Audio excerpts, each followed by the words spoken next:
Assalamualaikum warahmatullahi wabarakatuh. Perkenalkan kami dari kelompok satu yang beranggotakan Intan Diana Hoirunisa, Lina Fadilah Azhar, Muhammad Azi Alfiandi, Putri Hardianti, Risti Rahmawati, Shani Kumair Adam, dan Wafa Maulidul Ulia. Di sini kami akan menjelaskan tentang uji kelarutan, emulsi, penyabunan, dan uji Salkowski. Pertama-tama akan dijelaskan uji kelarutan oleh Wafa Maulidatul Ulia dan Intan Diana Hoirunisa. Baik, di sini saya akan menjelaskan tentang uji kelarutan lemak. Prinsip dari uji kelarutan lemak adalah pada umumnya lemak dan minyak tidak larut dalam air, tetapi sedikit larut dalam alkohol dan larut sempurna dalam pelarut organik seperti ether, kloroform, aseton, benzen, atau pelarut nonpolar lainnya. Minyak dalam air akan membentuk emulsi yang tidak stabil karena bila dibiarkan, maka kedua cairan akan memisah menjadi dua lapisan.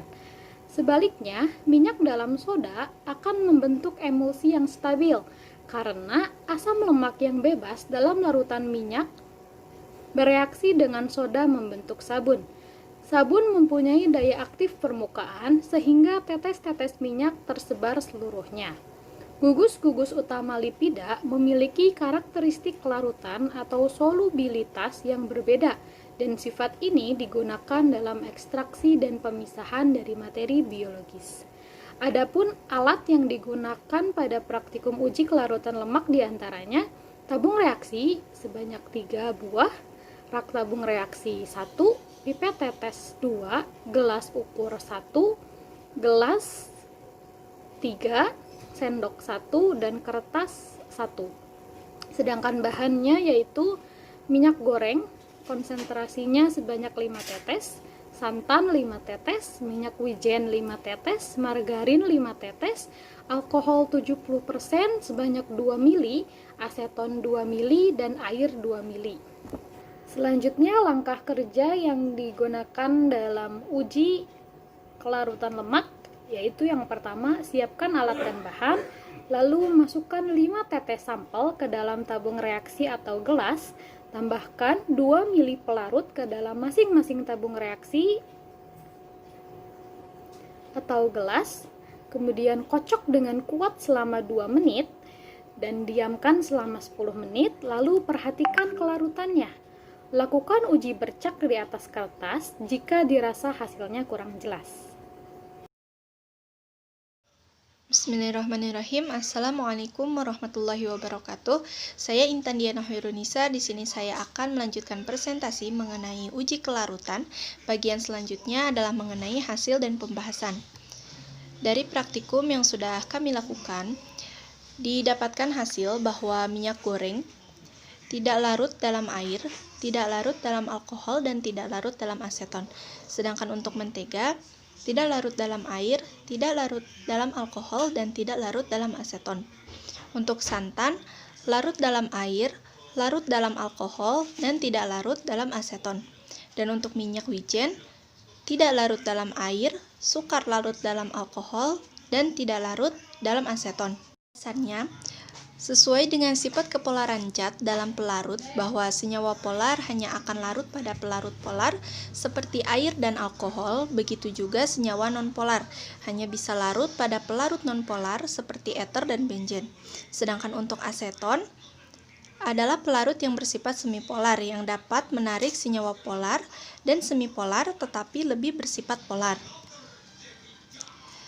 Nah, untuk minyak goreng yang merupakan senyawa nonpolar tidak larut pada semua pelarut dikarenakan semua pelarut yang kita gunakan baik itu air, alkohol maupun aseton bersifat sebagai pelarut polar. Untuk mentega yang sama juga bersifat nonpolar tidak larut dalam semua pelarut dikarenakan semua pelarut yang digunakan baik alkohol, air maupun aseton memiliki sifat polar. Untuk santan kelapa bersifat dominan polar, larut dalam air dan alkohol. Hal ini disebabkan karena pada santan tidak hanya terdapat lemak, tetapi juga ada senyawa lain seperti karbohidrat, protein, dan air, di mana senyawa tersebut bersifat polar, sehingga dapat larut dalam air yang juga bersifat polar, dan alkohol karena alkohol ini memiliki ikatan hidrogen sehingga bersifat polar. Sedangkan pada aseton, sukar larut dikarenakan aseton merupakan pelarut semipolar sehingga santan dengan aseton sukar larut. Dan untuk sampel terakhir yaitu minyak wijen. Minyak wijen yang merupakan senyawa nonpolar seharusnya tidak larut dalam semua pelarut karena air, alkohol, dan aseton merupakan pelarut polar. Pada data hasil praktikum, didapatkan bahwa benar minyak wijen tidak larut dalam air dan aseton dan sukar larut pada alkohol. Perbedaan hasil praktikum dengan hasil seharusnya bisa disebabkan karena tidak terlihat dengan jelas perbedaan antara fase 1 dan fase 2.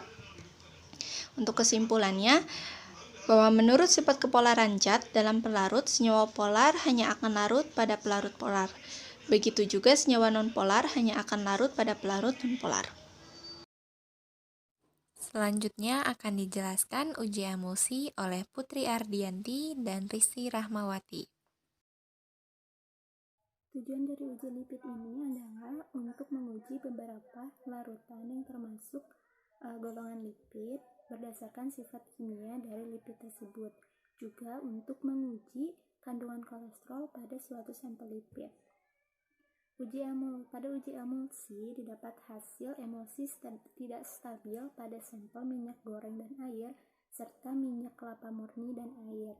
Ini disebabkan karena perbedaan massa jenis dan perbedaan sifat kimia dari kedua komponen tersebut. Air memiliki massa jenis yang lebih besar daripada minyak. Oleh karena itu, terdapat dua fasa di antara minyak dan air, di mana minyak berada di permukaan air. Selain itu, air juga bersifat polar, sedangkan minyak bersifat nonpolar. Hal ini juga menyebabkan kedua komponen tersebut tidak dapat homogen. Namun, ketika larutan minyak dan air ditambah sabun, larutan tersebut menjadi homogen dan emulsinya menjadi stabil. Hal ini karena gugus polar pada sabun bersifat hidrofil, sedangkan gugus nonpolar akan menarik sabun dan mendispersikan ke dalam air sehingga terjadi sistem koloid. Selain itu, sabun juga bersifat emulsifer yang dapat menurunkan tegangan di antara kedua komponen tadi, di mana penurunan tegangan ini dapat meminimalisir butiran-butiran minyak untuk bergabung kembali. Ini adalah struktur kimia dari minyak. Kesimpulannya, lipid yaitu minyak kelapa murni, minyak goreng, minyak wijen, margarin, mentega, dan santan bersifat nonpolar. Maka dari itu, kelarutannya dipengaruhi oleh pelarutnya. Apabila pelarutnya nonpolar, maka larutan tersebut akan homogen. Namun, apabila pelarutnya polar, maka larutan tersebut tidak dapat homogen. Diakibatkan karena perbedaan massa jenis, sifat, dan juga tegangan antar kedua komponen tersebut. Untuk menurunkan tegangan dari kedua komponen tersebut, maka harus ditambahkan sabun atau basa kuat, karena sabun bersifat emulsifer yang dapat menurunkan tegangan di antara dua komponen tersebut sehingga dua komponen tersebut akan homogen. Kemudian pada uji Salkowski terdapat fluoresensi. Pada uji Salkowski terdapat fluoresensi dalam larutan kloroform dan kolesterol. Adanya fluoresensi ini menandakan bahwa suatu larutan lipid tersebut mengandung kolesterol. Assalamualaikum warahmatullahi wabarakatuh. Nama saya Risti Rahmawati. Di sini saya akan menjelaskan mengenai uji emulsi pada margarin dan santan. Prinsip kerjanya ialah menguji kandungan kolesterol pada suatu lipid. Langsung saja kepada hasil pengamatan yang pertama, yaitu pada sampel margarin, di mana pada sampel margarin ditambahkan dengan air, hasil yang didapat ialah emulsi tidak stabil dan terjadi dua fasa, di mana margarin berada di bagian atas. Kemudian untuk sampel margarin ditambahkan dengan air, kemudian ditambahkan dengan sabun cair, didapatkan hasil emulsi stabil di mana larutan menjadi homogen pada waktu detik ke-30.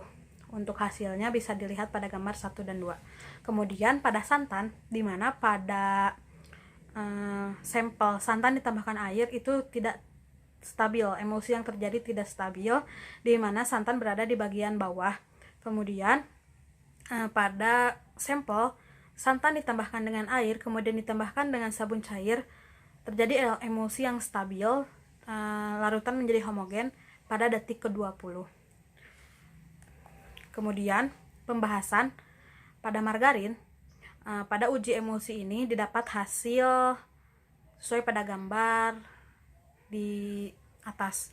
Emulsi tidak stabil pada sampel margarin ditambahkan air dan terbentuk dua fasa. Hal ini terjadi karena perbedaan massa jenis dan perbedaan sifat kimia pada kedua sampel tersebut, di mana massa jenis minyak lebih besar dibandingkan dengan air sehingga minyak berada di bagian atas. Kemudian pelarut yang digunakan dalam melarutkan minyak ialah pelarut polar, yaitu air, di mana tidak terjadi larutan yang homogen. Namun setelah ditambahkan dengan sabun cair, larutan menjadi homogen pada detik ke-30. Hal ini terjadi karena kesamaan sifat kimia yang mana keduanya merupakan nonpolar dengan nonpolar, sehingga keduanya menjadi homogen ketika digabungkan. Kemudian selanjutnya pada santan pun sama. Pada emulsi ini didapat hasil emulsi tidak stabil pada santan yang ditambahkan dengan air saja. Kemudian pada santan yang ditambahkan dengan sabun cair itu terjadi emulsi yang stabil. Nah, pada sampel santan ditambahkan dengan air terjadi dua fasa di mana santan berada di bagian bawah seperti mengendap. Hal ini terjadi karena perbedaan massa jenis dan juga sifat kimia, di mana massa jenis air lebih besar dibandingkan santan sehingga santan berada di bagian bawah. Nah, kemudian sifat kimianya juga berbeda, di mana air memiliki sifat polar dan santan memiliki sifat non-polar. Nah, kemudian setelah ditambahkan sabun cair, larutan menjadi homogen pada waktu 20 detik. Hal ini terjadi karena pelarut yang digunakan yaitu sabun cair merupakan non-polar, yang mana sifatnya sama dengan santan. Demikian pembahasan untuk emulsi margarin dan santan. Selanjutnya akan dijelaskan uji penyabunan oleh Muhammad Azi Alfiandi. Assalamualaikum warahmatullahi wabarakatuh. Di sini saya akan menjelaskan tentang reaksi penyabunan. Seperti reaksi yang terjadi ketika minyak dan lemak dicampurkan dengan alkali yang menghasilkan sabun atau glikosol. Prinsip dalam proses saponifikasi yaitu lemak terhidrolisis oleh basa dan menghasilkan glonasol atau sabun mentah. Sabun adalah proses penetralan asam lemak dengan menggunakan alkali. Alat dan bahan yang digunakan: 1 alkohol 70%, 1 sendok soda kue setengah sendok, 3 minyak goreng 5 tetes, media dan pemanas. Cara kerja: pertama memasukkan setengah sendok soda kue, yang kedua memasukkan 1 sendok alkohol 70%, 3 masukkan 5 kocok hingga homogen, lalu siapkan 5 tetes minyak, lalu teteskan pada kue minyak dan terjadi homogen, lalu kocok selama 3 menit, lalu panaskan selama 1 menit dan lihat hasil apa yang akan terjadi. Hasil ada dalam gambar yang telah diterapkan. Lalu pembahasan reaksi penyabunan yaitu dengan menggunakan soda kue dan alkohol 70% dengan tambahkan 5 tetes minyak goreng dan ditemaskan. Kan terdapat hasil gelembung-gelembung di bagian permukaan paling atas. Lalu itu menandakan terjadinya reaksi penyabunan tersebut. Dan untuk contoh reaksi bisa dilihat dari gambar yang ada di PPT. Sekian dari saya. Wassalamualaikum warahmatullahi wabarakatuh. Selanjutnya ada uji Salkowski yang akan dijelaskan oleh Lina Fadilah Azhar. Bismillahirrahmanirrahim. Assalamualaikum warahmatullahi wabarakatuh. Saya Lina Fadilah Azhar dengan NIM 11970200050. Di sini saya akan menyampaikan mengenai uji Salkowski. Pada prinsipnya, uji Salkowski ini merupakan uji yang mengetahui adanya kolesterol di dalam suatu sampel dengan ditambahkan asam sulfat yang berfungsi sebagai pemutus ikatan ester lipid. Pada reaksi positifnya ditandai dengan adanya warna merah, biru, atau ungu pada lapisan kloroform dan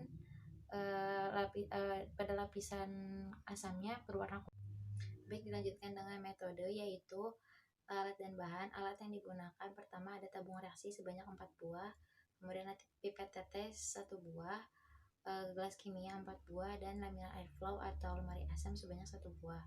Dan bahan yang digunakan yang pertama ada larutan kloroform secukupnya, yang kedua ada larutan kolesterol dengan konsentrasi 0,5% sebanyak 1 mili, larutan sampel mentega, margarin, dan minyak goreng masing-masing 1 mili, dan asam sulfat atau H2SO4 sebanyak 4. Cara kerja pada uji Salkowski ini yang pertama, siapkan alat dan bahan yang akan digunakan, lalu larutkan masing-masing sampel dengan larutan kloroform dan masukkan masing-masing sampel ke dalam tabung reaksi sebanyak 1 mili dan tambahkan 1 mili H2SO4 dan campurkan dengan hati-hati di dalam lemari asam. Setelah itu setelah kedua lapisan tersebut terpisah, maka amati warna yang timbul. Dilanjutkan dengan hasil dan pembahasan. Dari uji Salkowski ini dapat dilihat dengan adanya 3 lapisan. Warna ungu yaitu hasil dari reaksi kloroform dan kolesterol berupa kolestadiena. Fluoresensi biru dan merah merupakan hasil reaksi kolestadiena yang merupakan asam sulfonat. Sedangkan warna kuning merupakan sisa asam sulfonat yang tidak ikut bereaksi. Hasil positif pada beberapa sampel ini ditunjukkan pada sampel minyak goreng dan larutan kolesterol, karena uji Salkowski ini hanya spesifik memberi warna pada larutan yang mengandung kolesterol. Sekian yang bisa disampaikan oleh kelompok kami. Terima kasih atas perhatiannya. Wassalamualaikum warahmatullahi wabarakatuh.